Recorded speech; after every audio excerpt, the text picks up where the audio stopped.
There we go. Princess Peach getting chased by Pac-Man. Pac-Man. Don't know why I said it like that. You really like Night in the Woods? Well, I mean, I've got a copy of it because it was part of that huge bundle on itch.io. Okay, so I think we're going on to. I think that's a fair comment when compared against their own back catalogue, but in the broader environment of game, it's refreshing to make consistent. I understand that completely, Dave. I do get that. Like, it's nice to know what you're getting most of the time, I guess, isn't it? It's and there's a lot of things on Steam, a lot of indie people, a lot of people just shoveling a load of shit out there for people to play. So I guess it's nice, yeah, to be like, okay, it's consistent.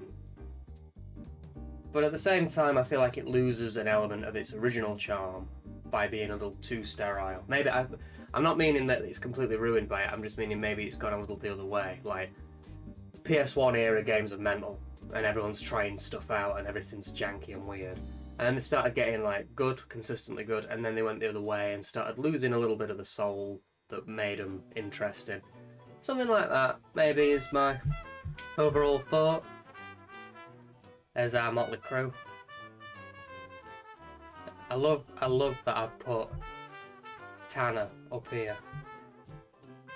It looks nice and it's really interesting. Yeah, it does look nice from what I've seen. Like I do really like the artwork. But I think I'll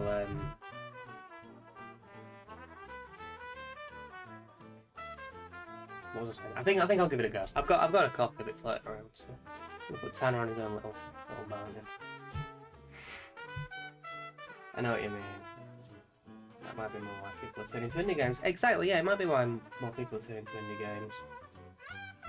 Because they generally have like that sort of, you don't really know what you're going to get. And sometimes it is nice to be surprised by stuff, isn't it?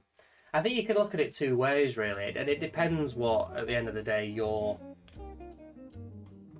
preference is. Like I just played a Katamari game. I know what I'm getting with a Katamari game. I know it's going to be well made and fun and exactly what it's going to be. And sometimes that's nice to do. But then other times it's more like I want something a little different, a little more. But that's just me. That's just me. What are we doing then? Lara Croft and Cooking Mama.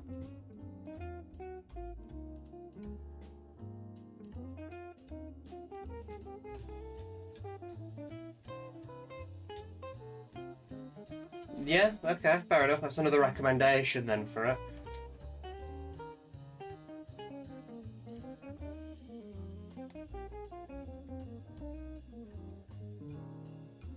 Yeah, there is definitely room for both, Dave. You're right, there is. There's like, it all depends down to what the person wants to play, really, doesn't it? There's definitely two ways of looking at it. But I mean, for me, that's why I've not bothered getting a Switch and stuff like that, because it's not really been what I've been interested in. But I understand why they're selling well and why people get them completely.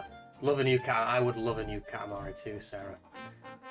I'd absolutely love a new Katamari. The one that I played was the re-rolled one because I put it out on PS4. And it's just a remake of the first one, which is a little bit too janky for its own good sometimes. It's got terrible rolling uphill physics. But Katamari's Katamari. And I'll happily play any Katamari. Lara Croft, let's get a reference up of Lara Croft PS1. There she is.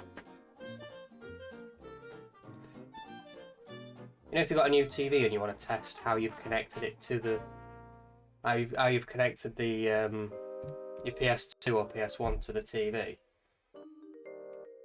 The best way to do it, and to see that like the levels are right, the best way to do it is to put a Tomb Raider in because it's so dark that you can see, like, you can change all your settings properly then. So if it plays Tomb Raider and you can see it, that's how you know you've set your TV up right. So Doodlebug Dream once the king of all cosmos. I can definitely oblige.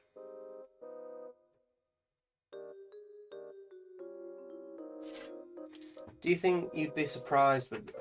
I do. Do you think you'd be... Alright, okay. Yeah, I mean, I think that like everything indie that seems to come out for it that I can get elsewhere, I've noticed. Like it might take a little while, but I can generally get elsewhere.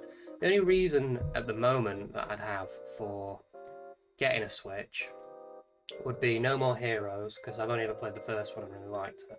And now there's 2 on Switch at the end, a third one coming, I think. Really want to play through those because big Certified 1 fan. And Deadly Premonition 2, which I know is getting bad reviews, but so did the first one. And I know what I'm getting in for with that. I know it's going to be crap, but I want to play a crap game. I can't believe that is an exclusive to the Switch. That really did surprise me.